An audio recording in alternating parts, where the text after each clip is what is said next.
Welcome back to another edition of Unleashed Athletics. Man, we are in baseball season in full swing, and I continue to have amazing conversations with coaches along the way. Hope you've enjoyed the episodes prior to this, but today we bring on a good friend of mine and a longtime coach here in the state of Colorado, Scott Hormann, the head coach of Lutheran here in Parker, Colorado, and also he's a part of Colorado USA Prime, which is a unbelievable club in this area. And the reason why I'm so excited to have Scott on here today is because we talk so often of, is high school important? Is club important? How do those things work together? And this is a man that has done both of those things. So this will be a great conversation for people who are wanting to navigate that conversation, but understand that there are coaches out there that are trying to do both of these and excel in them. And Scott is one of those people. Scott, thanks so much for being on the show today. Hey, I've watched your other episodes, man. I loved what you're doing, and I really appreciate the fact that I get a chance to be on with you. Well, yeah, and I'll tell you what, I appreciate that. Thank you. And I'm thankful that you're willing to be on the show, too, because whether it was me in high school playing against your teams or even watching you from the sidelines, what you do with your programs is absolutely incredible. And I've seen teams that weren't that great that you turned into great teams, and then I've seen great teams that you continue to excel. So thank you for what you do for kids here in the state of Colorado. No, I really appreciate that. I think early on in my career, it was about winning, and it was about trying to, we talked a little bit about this before we started talking, before we started recording, but I've learned that this is about helping young men become better young men and being great parts of society when they graduate from high school and when they graduate from college. This isn't about winning state championships. We all want to win one. We love that part of it, and kids want to win them, but more importantly is to see the guys like you that I got to coach on the Rocky Scout team way back in the day, for a fall. You look what you've done with your life, and that's what I'm proud of as a coach. I'm getting to that part in my career where now I'm coaching against former players of mine are now coaching high school, and I'm so proud of those guys, and I'm so happy for those guys. And for me, it's the love of the game of baseball. It's the love of the competitiveness. That's what's kept me in it. And Lutheran has allowed me to do that for the last 2 years. And this is my third year there, and I'm so thankful for them to give me another opportunity to coach. And it's been a blast being there. Well, you deserve that opportunity. That's for sure. You hit on something right away, and not to start stirring or anything like that, but do you believe that your parents believe that you want what's best for your student athletes? Do you believe that they think Scott really does love my child? I hope they do. I live my life that way. I can't control how they think. I tell parents all the time, it's your job to love your son and to support him. And I understand. And I learned this the hard way because I was a parent of two competitive athletes. Two girls that one played basketball, one played soccer. And it's hard to watch your kid go through tough times. That's right. And I think it really helped me as a coach. Yeah. Okay. And understanding the parent side, because all parents want is they want their kid to be happy. They want them to have success. And when they don't, the parents hurt just as much as the kids do. That's right. You really do. And if you understand that as a coach, if you understand that, then I think you have an understanding of your athlete a little bit better. Yep. I'll give you a great example. We had a young man come in and pinch hit the other night. He struck out. Look, Yep. He was in tears. Yep. He was in tears. He let his team down. He knows he did, and he felt bad about it. And I just hugged him and told him I loved him. Yep.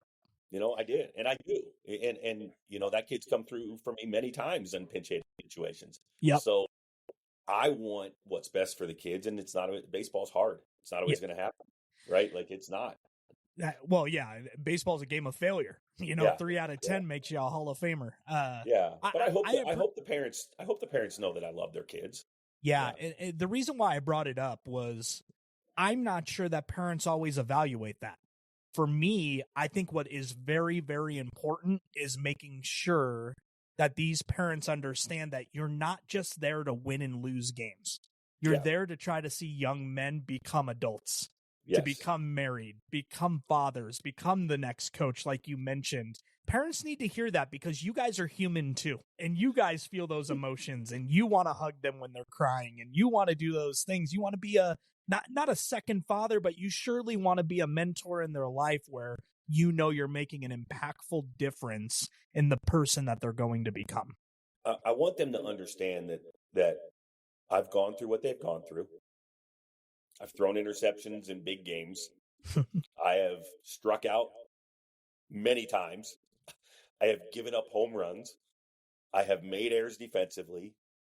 I have all those things. And I'll give you a great example of this. And this is a great story about my father who coaches with me. He's 86 years old, still coaches me to this day. I'm 12 years old playing in a Little League All-Star game. And my dad's the coach. And I'm pitching. And I gave up back-to-back home runs. And I'm on the mound and I start crying. My dad comes out, takes the baseball from me. And I didn't live too far from the park that we were at. But he said, you need to walk home and think about whether or not you want to play this game. And I go, what do you mean? He goes, you're playing a game. It's a game. This is 12 years old. Mm-hmm. There's no reason to be crying. And so that impacted me. Yeah. Like that really did impact me. And I say it all the time. Baseball it's just a game. It's not life and death. Yeah. Right. We know that. I mean, we all know that. But to these boys that are playing it, it's really, really difficult for them because our social medias and everything that is so caught up in how great you are. You go 0 for 3 when you're one of the studs and the other team's razzing you, the other parents are getting on you, that's hard for these kids. Yep. And so our job as coaches is to teach them the game, but more importantly in my life is I want to see them go off to college and be successful. Yep. I want to see them go off and be just the best player, human being, young man, son, brother, all those things. And then guys like you that have played, back in the day and that go on and coach, and then you become an AD and now you're doing all this great stuff. I mean, to me, that is what I love to see more than anything else. And I've got to see it a lot. I mean, there's so many great players that have played for me that have become great fathers, great husbands, great human beings, right? That's it. That's what I love, man. Yeah. I love it. Yeah, and I say this on the podcast all the time, but it doesn't mean we don't want to win. No. I just want to make sure that we're clear because coach lingo can sometimes get hung out there, but we are not saying that we're not going after it to try to win every single game because we're going to, but there are bigger things as well. And again, humanizing the coach is really what I'm after at the end of the day. I want to make sure that people understand that, hey, and you're a perfect example, Scott. I have seen you hot on the side. I have seen you fired up, ready to win a game, fired up because your players aren't doing what they're supposed to be doing. But I've also seen after a game, you walk away with your arm around a player. And that humanizes you. And if parents aren't looking for those moments, they go, all he cares about is winning. He doesn't care about my kid at all. And or they just hear this podcast and they say, man, he's kind of soft around the edges. Yeah, I'm definitely not soft. I would be willing to bet my daughters will tell you I'm not soft. I mean, I'll never forget. My daughter asked me one time, she was like the 6th player or something. She goes, I'm better than that girl. I go, don't tell me, tell your coach. Show your coach. She goes, can you stop being a coach for a second and be my dad? And I'm like, it's true. You're right. It's a fine line. It really is a fine line because I do get fired up. I want to win. We lost 2 games this week, and I tell people this. I lost 2 games this week. I didn't have practice yesterday because I wasn't sure I could be positive. I wasn't sure I could. I mean, because I ripped them after the game. Yep. And the difference between me and a lot of coaches is a lot of coaches will tiptoe around things. I don't tiptoe at all. Like I call it exactly how I see it. I say things that maybe I don't berate a kid or anything like that. But if a kid makes a mistake and it's something we've worked on, I'm going to let them know. You got to get better at this. This is not acceptable. Yep. I'll give you a great example. One of my best players threw the ball to a wrong base in a crucial situation. He allowed a guy to go from second to third, the tying run to go from second to third on a fly ball. He threw the ball home, missed the cut, and the guy goes to third, and we get a pass ball, and they tie the game. If he keeps the guy at second base, that guy doesn't score. I let him have it for that because that's something he should know. Yeah. And but it doesn't mean I don't love them. It Yep. doesn't mean I don't care about them. It doesn't mean that I'm holding that over. But I really did need a day. Like, I needed a day to gather my thoughts and not go at him again, because I just went at him after the game. Yeah. I'm gonna. Yeah, that's interesting too, because you're holding kids accountable, and it can be received one way or another, whatever that might look like. But why is holding people accountable so difficult in this generation right now? Well, we don't hold we don't hold people accountable in life. Like, how are we going to hold? Like, I say this all the time. I mean, it was difficult for me when I started coaching, because I was a young man who my dad held very accountable, like very accountable. Like, you better be doing what you're supposed to be doing. He used to say this, and I say this all the time. He goes, "That name that you use, it's not yours. You haven't earned it. The last name Hormann is not yours. That's my name. You have to earn it." And so, like, for me, it was difficult because when I got to Heritage, kids were skipping classes. Like, kids, I mean, I had a kid who skipped 137 classes but was still eligible. I mean, he had all A's and B's. He's a smart kid, but if you skip class, you're not playing. So I had to change that culture really fast, and it was really hard. I was worried every week when I first got there. I was worried every weekend about kids getting caught doing things they shouldn't be doing. Yep. So I would be texting kids at 10 o'clock at night. "Where are you? What are you doing? You know, are you making right decisions?" I even had a parent who I'm very good friends with to this day, who allowed things to happen at his house that shouldn't happen. And so I told the kids they weren't allowed to go there. That parent showed up at my practice, was mad at me. And I explained to him, I'm trying to hold these kids accountable. You allowing them to do those things at your house, that's your decision. But if they want to play for me, I don't want them to be part of those things. And I'm great friends with that man to this day. Like, we have a great relationship. Yeah. His younger kid ended up playing for me. Love him to death. Still talk to them both. Like, but you got to hold your players accountable, and it's difficult because if they get to talk back to mom and dad at home, what do you think they're going to do to me? No doubt. Right? And if somebody talks back to me, it ain't good. So, because I never talked back to any of I said yes sir, no sir to every single one of my coaches growing up. And I was very lucky to have incredible high school coaches for all three sports that I played. Yep. And very different, and I've taken something from each one of them, you know? Yep. And so it's hard to hold kids accountable because they're not held accountable in life anymore. Even in school now, you don't do your homework, you still get a partial grade. Yep. Right? Like, you can turn it in late. If I turned in something late when I was in high school, and most people my age will tell you this, you got zeros. Yep. And don't even bother turning it in. Don't even bother turning it in. But we just don't hold our kids accountable. And that's unfortunate.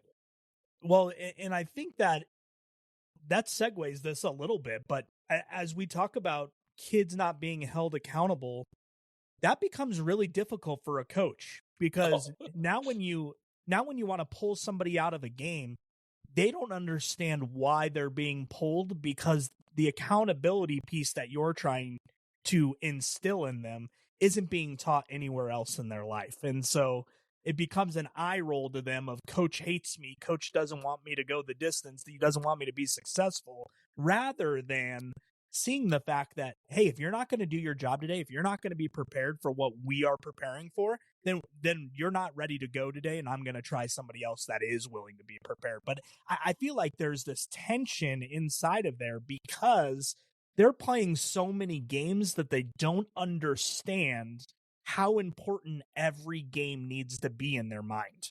Well, and that's why high school's so great. I mean, and we kind of talk about high school and club, and you know, I do both, and it's a landscape that not many coaches, you know, really do. But in the club game, you're playing every weekend. You're playing 5-6 games. They mean nothing. Nobody cares who wins. Nobody cares. It's how many innings did I get to pitch? They don't care. They're on pitch counts. They've got so many things going on now. Like, if they're good, they've got an agent in their ear. If they're going to play D1, they got a D1 coach telling them you can't pitch in the summer. It is the summer has diluted, and I'm just as much to blame in my club organization. This is a necessary evil at this point in time in my career to do club baseball. And I love it. Don't get me wrong. And I love the young men, and I think we help young men. And I mean, we had 29 kids this year, 2024s, that are going to play college baseball. That's huge. So it's a huge thing and it's great, but it has diluted the competitiveness. It has diluted the accountability. It has diluted, hey, coach, I'm not going to be there Friday, but I'll be there Saturday and Sunday, and I expect to play. Yep. Right? Like, that's the way it's become. Pitchers, I'm only going to show up the days I pitch, coach. Who in our day, who in the world would say that's okay? Yeah. That crazy. would never fly. No You're way. there every day. You're part of a team. You're there every day. You're doing your work. You're getting your work in. You're supporting your teammates. Yep. It's changed. So accountability is the hardest part of life, the hardest part of coaching. Be holding kids accountable without going overboard, without losing your job. Because Yep. I think I told you this. Every time my athletic director calls me for any reason, and she is amazing, and she, this doesn't happen. But anytime she calls, I'm like, okay, what did I do? Well, what parents complaining, right? And I understand parents, their job is to love their kids, right? I've said it already, but you can't blame the coach for everything that happens to your kid.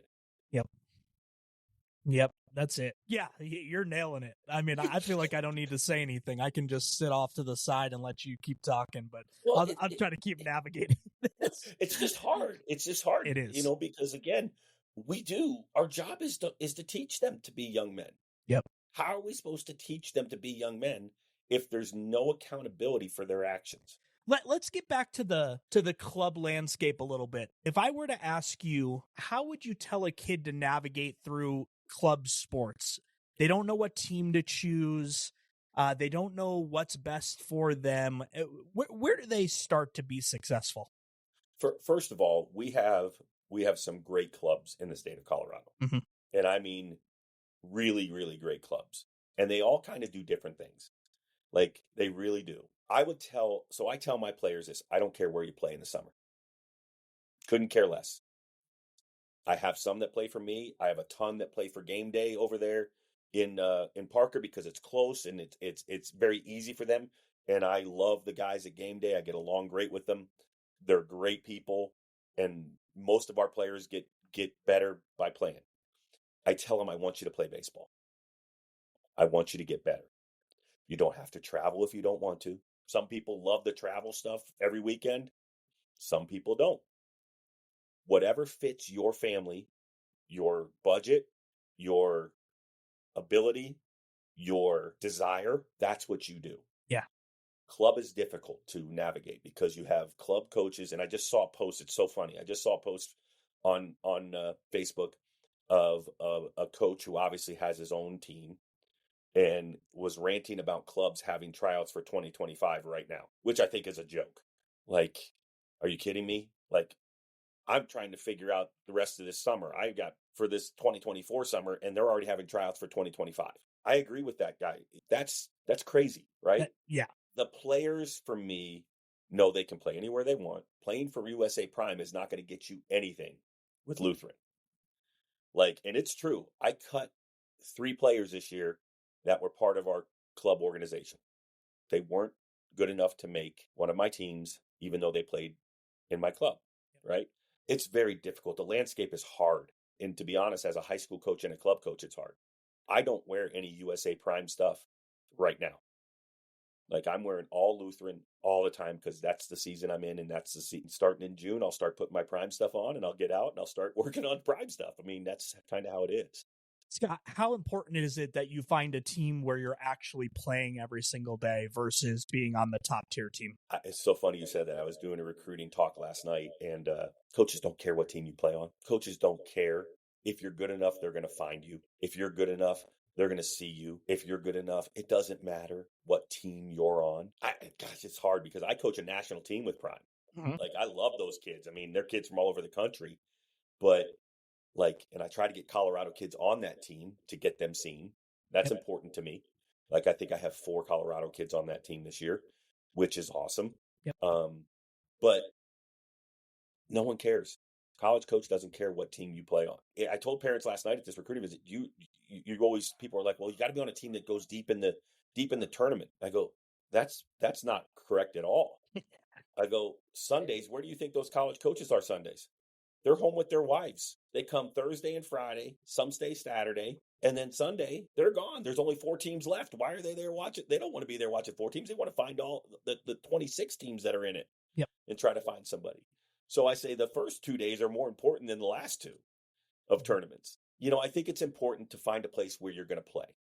Find a place where you're going to hone your craft. Find a coach that cares about you as a person. I tell people when I first started coaching, it was about me. I didn't know. It was about me. I got tossed my second game ever at Heritage High School. Like, I had to learn that no matter what I do as a coach, and this is the honest to God truth, I don't care any coach in the country. You talk about Mark Johnson, who I love and is one of my mentors. You, when you were at Valor, we're only as good as our players. If our players are good, we look like really good coaches. But if our players aren't very good, no matter, I didn't just start to coach differently, right? I didn't coach any differently than I did the year before, but I only won 6 games this year. Yep. Why is that? I miraculously forgot how to coach, I guess. Well, and it's the same thing the other way. I won 26 games my first year at Lutheran. Well, we were playing 3A, right? I had talented young men. I didn't go out and hit a baseball for any of them. I didn't throw the baseball for any of them. I didn't, we as coaches, we all have egos. I mean, we're all former players. We all have egos. But when I learned that it's not about me, is really when I became a better coach, in my opinion. Yeah. Yeah, that's real. And to go back to the first part of what you were talking about, players, you need to hear clearly that if you're riding pine all summer, you defeated the purpose of paying the money. And like, you gotta go play. Like, it should be fun. So find a team that's the same type of caliber athlete that you are, so that you guys are growing together and learning together. But if you're riding pine and you get to play once a weekend, 1, you're wasting your money. But 2, you're wasting your time. Well, you're not wasting your money. You're wasting your parents' money. Well said. Right? Well said. Yes. And parents need to hear that. So when parents go, well, I want him on, I can't believe you put him on this team. Well, I put him on that team so he would play. Yeah. It's the same thing I do with my Lutheran organization. I don't, when a kid makes a C team, let's say he's a sophomore and he thinks he should make JV. Yep. I put him there because he's going to play. Yep. I didn't put him on JV to sit behind a kid. I put him there because he's going to play and he's going to get better, which is going to help him and it's going to help me. Right? So it's selfish on the coach's part a little bit too. It's really funny, Brian. I did this exercise with my players the other day. I had them write letters to the freshmen and sophomores, my varsity team, about their experience at Lutheran, what they went through kind of when they were freshmen and sophomores, and to a T, every one of them wrote, I was not happy with where I was as a freshman, but I put my head down and I worked. And coach said, I put you here because you're going to play, but I wanted to play. I wanted to be a guy who played on this level. It was great to read because those kids, and these are guys that are going to play college baseball, a lot of them, they wrote, I worked harder and I got in the weight room and I did all these things. And those letters are going to be given to our freshmen and sophomores at the banquets. And I want them to see those letters because they all feel that way. If you don't feel that way, what's going on, right? Like, oh, I'm great. I made the freshman team as a freshman. I'm great. It's a fine line because you want them to compete. You want them to be challenged, but you want them to play. Yeah. Got to play. I just think people forget how fun it is. It is fun to be on the field. And I don't care if it is on the freshman team or the JV team. Yes. I would rather be on the field competing than say that I'm a varsity athlete. And I get the stigma between the two of like, man, saying that there's so much pride in it and you feel so good about it. But at the end of it, I made varsity. I played 1 inning, but I made varsity. Yeah. And I lettered because I played that 1 inning. Like you're like, man, you're out of your mind. You're losing it because your whole life you have played on these teams where you played every single day. And now the perspective changes because the varsity label is on there or whatever that might be. And think about it this way. It's the same thing with college. Mm-hmm. I say this all the time. I told you this when we were kind of prepping for this.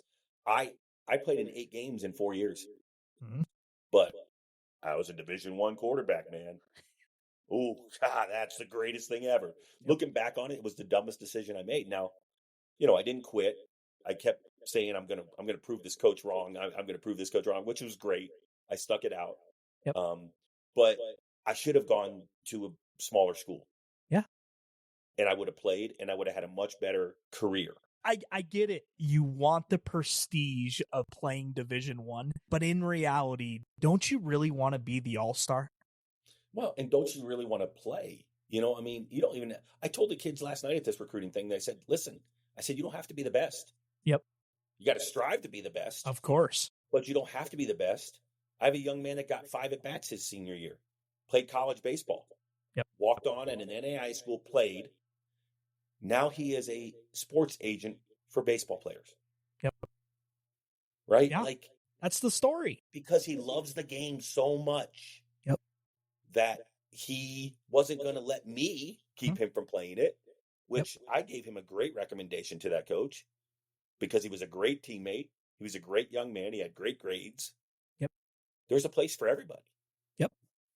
And I think people are scared of that. I think people are scared to think I could go play Division II, I could go play NAIA, but I really want to be able to say I'm going to a Division One. I want to be up on that podium on signing day saying I'm going to LSU, or you fill in the blank of school. Yeah. And they get so worried about that they actually forget what the priority is. And the priority is, 1, your school gets paid for. You're coming out debt-free. Amen.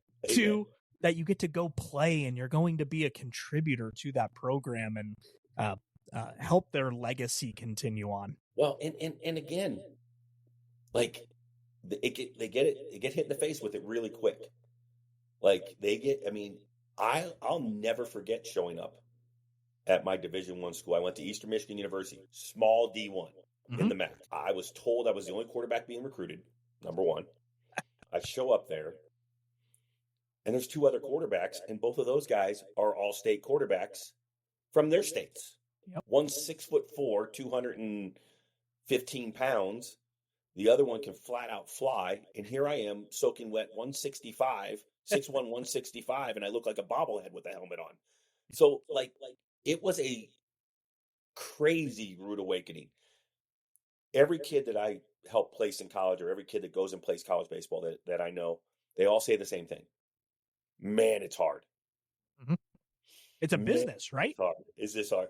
Because that coach that recruited you is not the same coach that's coaching you. Remember that one, too. Tell them a little bit more about that, Scott. So that coach that's recruiting you, he's such a great man. He's so down to earth. He's so this, he's so that. Listen, his job depends on winning and losing. So when you get there and you're losing, your team's losing, he is not a nice man. Don't get me wrong. He loves you. He cares about you. Most coaches are amazing. But his job depends on winning and losing. That's right. He doesn't care about you personally, doesn't care about your feelings, nor will he ever care about your feelings. Nor do they communicate with you very much. I'll never forget this. I go, well, what's the coach saying? Nothing. What do you mean nothing? This was a very big learning experience for me. What do you mean nothing? No, I just tells me where to go each day. I'm the bullpen catcher right now. Well, did you ask why you're the bullpen catcher? Did you ask what you can do not to be the bullpen catcher? No, I'm afraid to ask that. Well, I go, how are you supposed to know so then I end up telling him, this is what you need to do. That coach that recruited you, that nice guy that is telling you how great you are, you go 0 for 4 3 games in a row. You ain't great anymore. Remember that. I love talking to my college players about that, because it really is like, Coach, you told me that it was going to be like this, and it is exactly like this. Yep. I mean, I had a young man go up to a school who he was taking hitting lessons from the coach before he went there. He was like, he's not the same guy. I go, no, he's not. He's not going to be the same guy. Nope. That guy, and he ended up transferring, and all those things. But it's hard. It's hard. Well, and the other part about it, and probably not talked about enough, is when you get to college, not only are you fighting for approval of your coach, but you're also fighting against the players that are there, because you got to earn your position. And it's something that they don't really experience in the high school club world, because they keep the team so low in numbers. There's no such thing as competition anymore. Tell me more about that. There's no such thing as having to compete. You don't have to compete, man. Like, I try to put that into my plan at the high school level. We got to compete. We got to compete. Yep. We got to compete every day at practice. Part of my learning experience as a player, played in 8 games in 4 years. Well, part of that was I was a horrible practice player. They graded every practice in football. So every time I did a drop back, I got graded on my actual drop. Did I do it correctly? Then my read. Did I make the right read? And then did I make a good throw? Yep. And I was horrible. Now, I knew how to read coverages. I understood the game, but I was a bad practice player. Yep. And I went in and I asked the coach, what do I have to do to get on the field? And his exact words were, you have to become a great practice player. And he showed me my grades compared to the other guys. And I was horrible. I was absolutely horrible. And so what I try to teach is, hey, you got to practice hard. You got to practice great. And then you play that way. Yep. Well, I think it's the same thing in baseball and college. I think they don't know how to compete in practice. They think batting practice is how many home runs I hit, not hitting the ball hard the other way. And you pulled 3 balls. That's not good. Yep. You know, I had a college coach send me a video of a kid who he said, we've asked him to do his prep steps, every single swing in BP, to do his prep steps defensively and then be ready to play, and look at him. And he sent me the video and the guy's just standing there. So I make a phone call to the kid and go, what are you doing? You know, what are you doing? Yep. Your coach asks you to do something. You're competing every single pitch in practice. Yeah. We don't teach that anymore. We don't teach that, hey, if you don't play well, here's a kid who wants to play well, who wants to compete, who wants to. It's hard to teach that in a practice situation. So you have to create things to teach that, right? Competitiveness. Yep. It's probably the biggest thing that's, you know, we talk about accountability. The next thing is competitiveness. Is probably the next thing that's missing in our society is competing. Yeah.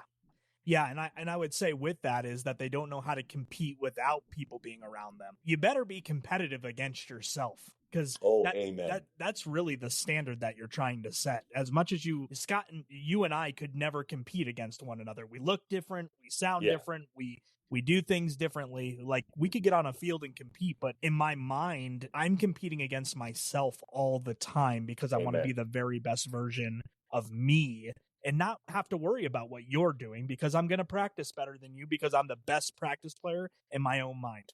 And I think people are lacking in the ability to be able to vision how to be great when it comes to self-confidence and then work. And and again, it's not that the kids don't want to do it. Mm-hmm. It's not that the kids don't want to be great. It's not that the kids don't. It's having enough people around them telling them they need to do this, and this. Yeah. I tell my parents all the time, like, this is part of my meeting every year.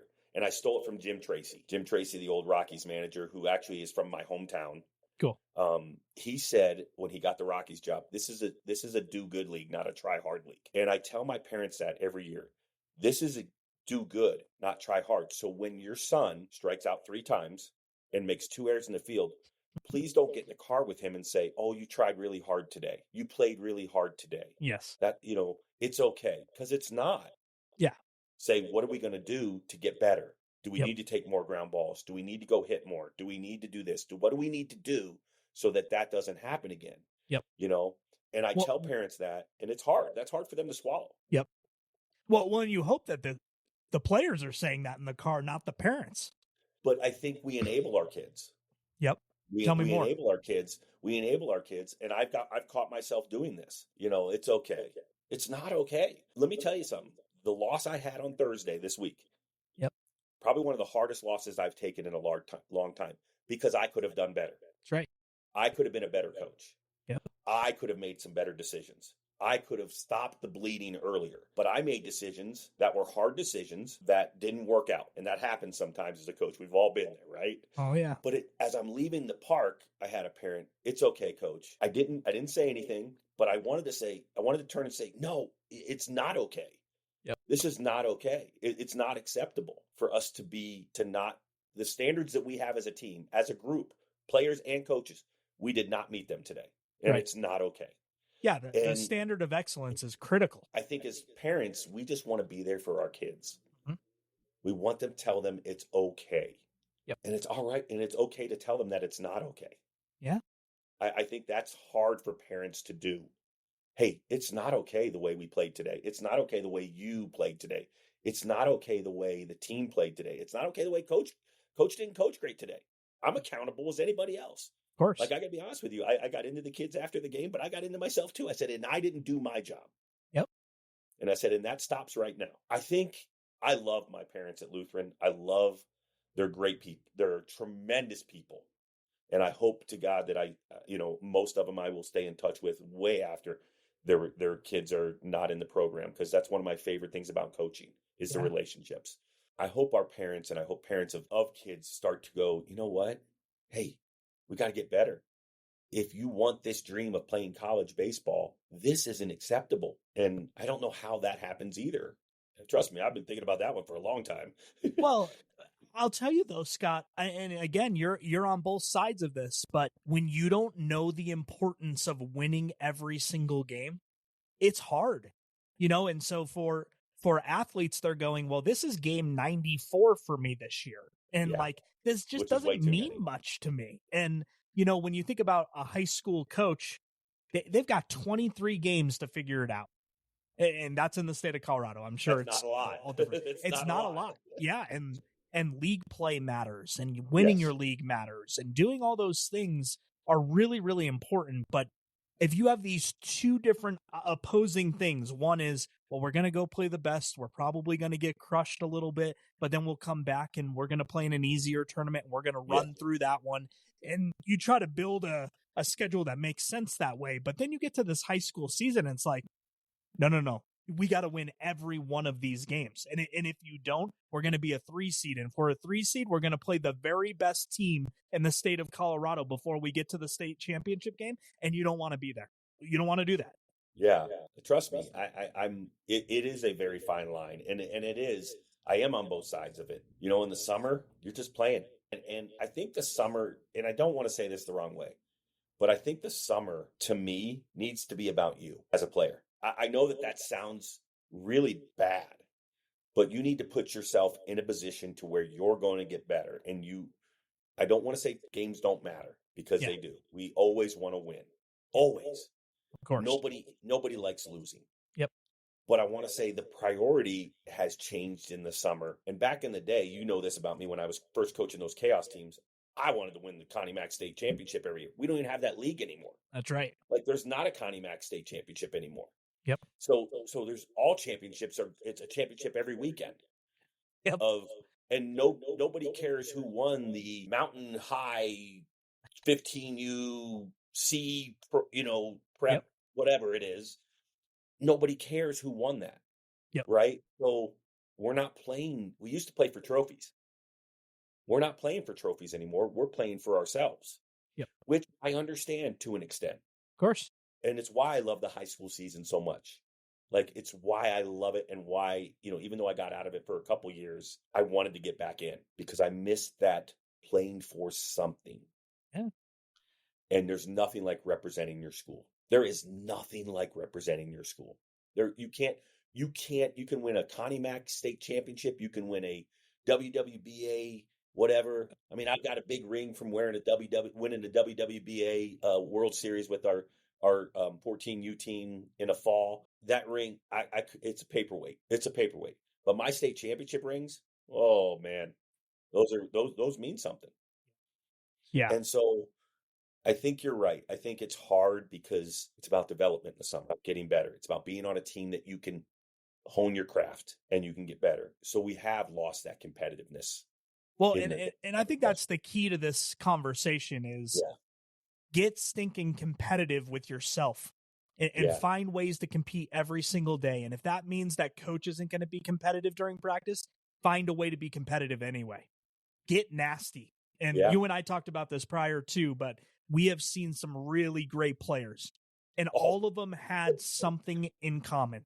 And it was the fact that you couldn't outpace them. They were going to be more competitive than you every single time, regardless if they were 0-4, which rarely happened. And then part 2 to that was they were most likely going to be 3-for-4, 4-for-4 with maybe a couple of home runs on the day. Yeah. And the other part of that is, I don't think it's in your DNA. Like, I don't think you're either born with it or you're not. I think it's something that you as a player or us as coaches, it's how you're brought up. Yeah. It's what you did growing up. Like, I had 2 older brothers. Yep. My dad used to make my oldest brother, Jim, take me to the YMCA. I had to go with him. I was 6 years younger than him. My brother hated it with a passion. But my dad knew if I went to the gym and I was playing against those older guys, that I was going to turn into something. Like, I was going to get after it, That's right. Because that fight or flight at that point, it's either you're fighting your butt off or you're quitting. Yep. And quitting wasn't an option in my house. We haven't put that competitive, I mean, when we lost a game when we were in high school, nobody talked on the bus ride home. Oh, no. Nobody spoke. Yes. Now they're on their phones. There's a great video of Augie Garrido out there, and unfortunately he cusses about 25 times in it. No doubt. But there's a great video of Augie Garrido talking about, in 10 minutes, you guys will forget about this. And I have to live with this loss the rest of my life. That's right. That's how important it was to him. After game locker room talk. I'll never forget that video. Yeah. And I always felt like that's kind of who I am. Yeah.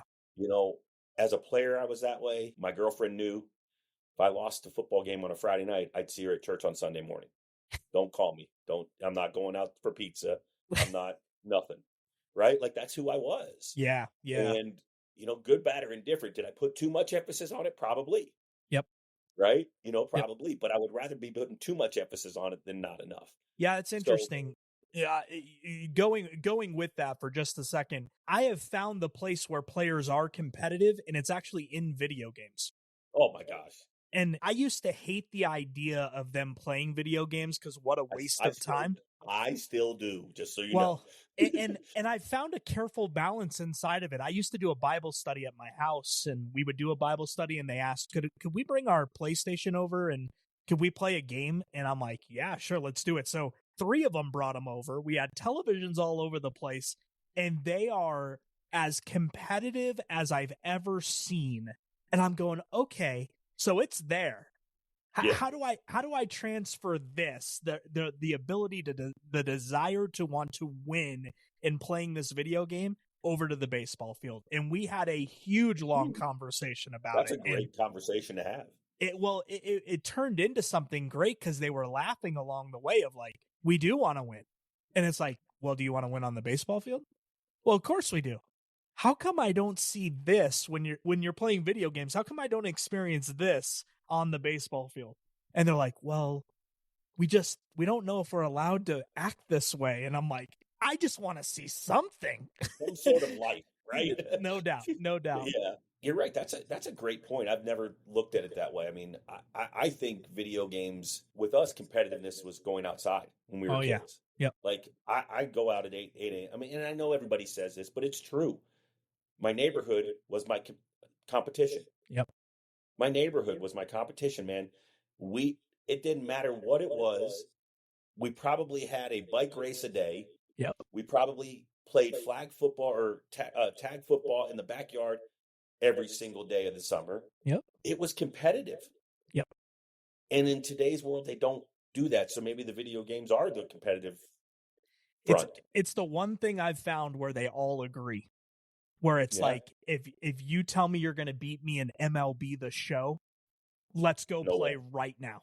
We found the place where we can start to teach competitiveness. How do we transfer it now? Okay, that's awesome. So maybe that can be helpful. Did you figure out a way to transfer it? We started to create these competitive actions, but what we did with it was every time you finished, you had to shake their hand and say thanks for competing. And so what I didn't want them to do was hate each other afterwards. It was like my biggest worry of competition. Fine line, right? That's it. And so every single time, and there were guys that wanted to walk away, and it was like, no, we're not doing that. Look the guy in the eye, shake their hand, and say thanks for competing. But what we learned along the way was these kids desire to be gritty and nasty, but you have to draw it out of them. It's there, Yeah, and so that's what I did, and that was the closest thing that I experienced to these kids.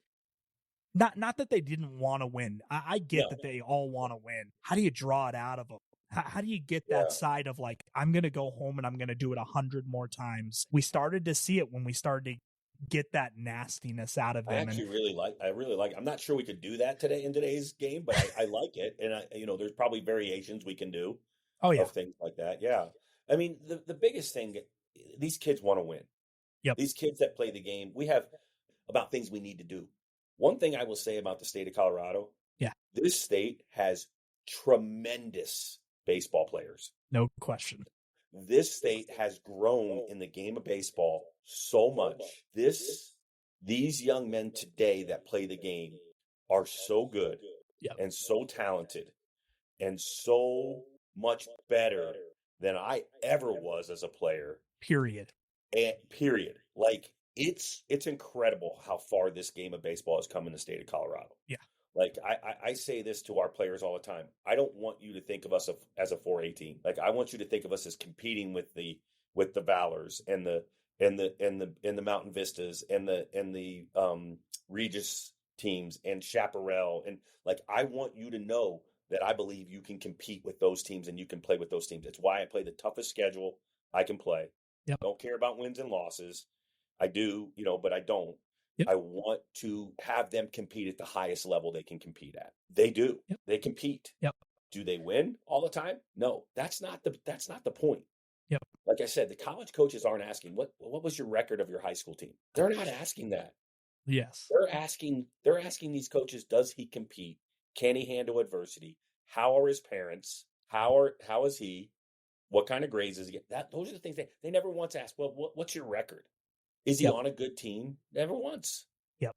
Yeah, that's exactly right. And I think you hit that hard. I would say in general, athletes are better than they've ever been across the country. And we're seeing people throw harder than they've ever thrown, hit further than they've ever hit, and run faster than they've ever ran, which is, I mean, it's a whole different conversation, but I think that's why injuries are on the rise, is because they're doing things that we never did and weren't able to do, and so on and so forth. I agree completely. On the positive side, the game is better than it's ever been. And when you go out and you watch a high school game or a club game and you see guys throwing 94, 96 miles an hour, your eyes are just as big as could be because you didn't see it until you got to college. And there's a guy throwing 100 miles an hour into the Springs. Yes. And he's incredible. No doubt.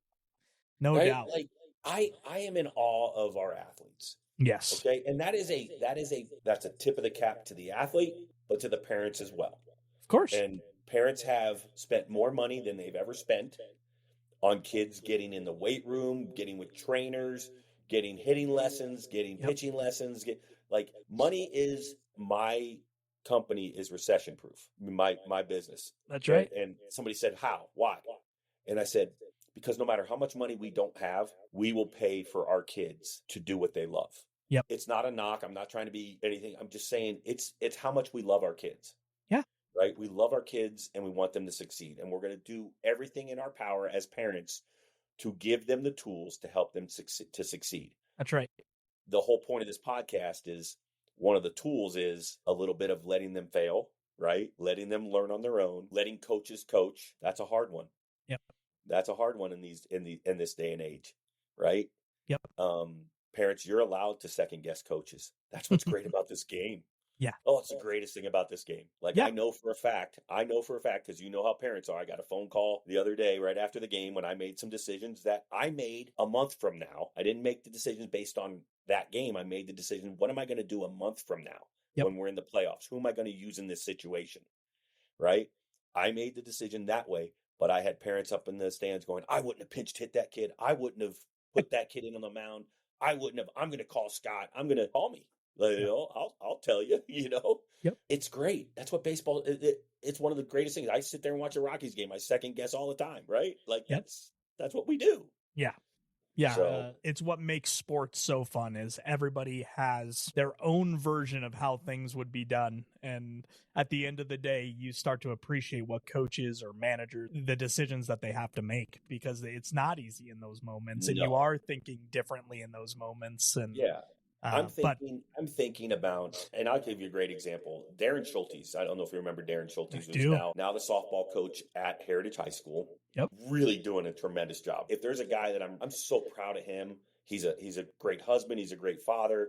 He is incredible coach, and he's so good for kids. But his senior year, we're playing Mountain Vista, and he's pitching. I leave him in a game longer than I probably should have. Mm-hmm. and we lose the game 2-1. And I had somebody come up to me and go, "Don't you know your players? He should have taken him out. He was tired."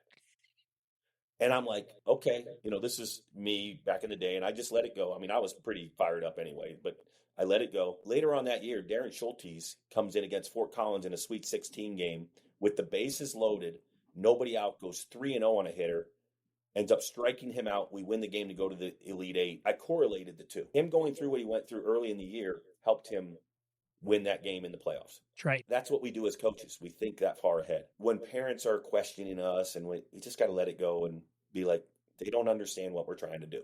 Yeah. And that's okay. Yeah. Yeah, it is. It's not their job. It's not their job to understand what we're trying to do. We are trying to create experiences, but we are also trying to win games, and we're also trying to raise young men, and all those things all together. Of course, people are going to question the things that come along. The true hope of the podcast is that you bring it all together so that they go, "Oh, I've never thought about it like that before." Well, so you coming on and explaining some of this is really helpful for parents, I think. Parents are watching this and they're listening. I don't bash parents. Yeah. I don't. I get it. I get it. They love their kids. When their kids are hurting, they're hurting. Yep. They try to fix it. Yep. I would ask parents, and we have a good 24-hour rule at Lutheran. I'm sure most coaches have that rule, right? 24 hours. I would hope that when you really sit back and think about it, you go, you know what? I'm just going to let my son figure this out, because they're smart kids. Yeah. They are smart. And if you've done your job as a parent, most parents do a great job. Yeah. Raising they do. We have great kids all over this place. Most parents will go, and most kids will figure it out on their own and go, you know what? I need to do something better. As long as the coach is communicating, saying, this is what I need you to do. Yep. I can tell you, I've watched it firsthand. Kids know who should be playing. Kids know who should be doing what. They know. Yep. And if you just communicate with your kid, he'll tell you, well, Mom, I mean, this kid's playing better than me right now. Yep. Dad, this kid, I know you. And they're afraid to tell their parents that. They really are. Yeah. Because parents sometimes are living vicariously through their kid. No doubt. Right? And that's okay too. Yep. When my daughter was hitting 3-pointers, man, did I get into it. I loved it with all the passion, and it was like, that's my girl, right. Like, I get that part of it. Yep. I do. Yep. Let them grow up, let them become men, and baseball is the greatest sport in the world to teach that. Love that. Like, and guys and mentors like I've had Mark Johnson, Clint Savaris at Slammers is one of my mentors. Those guys have been helping kids for so long that I pray that one day somebody will look at me and go, he did it right. He did it the right way because he cared about the kids. That's it. And do I want to win? Absolutely. Yeah. But man, do I love those kids so much. I love them. They bring joy to my house. They bring joy to my life. They make me happy every day. And I tell them all the time, a bad day on the baseball field is better than a good day at work. Even when we have it bad, Brian, we don't. Right. And I think coaches, when we learn it's less about us and more about the players and more about the relationships, the rest of it kind of takes care of itself. Right. We have a saying at Lutheran for our baseball program. It's God, family, school, baseball. God, family, school, baseball. Yep. God, family, school, baseball. And if we as a family think that way, and are we doing things to glorify God? Are we doing things to glorify our family? Are we doing things to represent our school? And are we doing things to represent this baseball team? Then good things happen. And we don't have to worry about it. So, Scott, thanks so much for being on the show today. I'm always blessed whenever I'm around you, and thankful for all that you're doing. Again, I know I opened the show this way, but you have impacted a lot of lives through your career in baseball, and even the relationship you have with your dad, being on the field with you every single day. It shows the impact that sports have had on your life. And yes. I know that you are pushing that down to the next generation of people who are now becoming coaches or players that are within your program. So very thankful for all that you're doing. I know Lutheran is lucky to have you. Thanks for sharing your knowledge with podcast listeners of my show. Well, I will tell you this, man. I tell you, I'm proud of a lot of the guys that have played for me and that I know. I can't tell you how proud I am of you, Brian, and what you've done and the man that you've become and everything that you represent is what's great about sports and great about schools and teaching and mentoring And to me, this podcast, there's a lot of podcasts out there. This one is important. And not only because there's a little bit of entertainment involved in it, but the knowledge that you're bringing to parents and players and even coaches. I watch it for that reason, because I want to learn. And you're a lot younger than me, but I learn from you weekly from your podcast, and I appreciate you, and I thank you for having me on. Thanks, Scott. I appreciate it. Families, players, coaches, all alike. As you know, we finish the episode the same way. Go do the work. Thanks for watching. We'll see you again next week.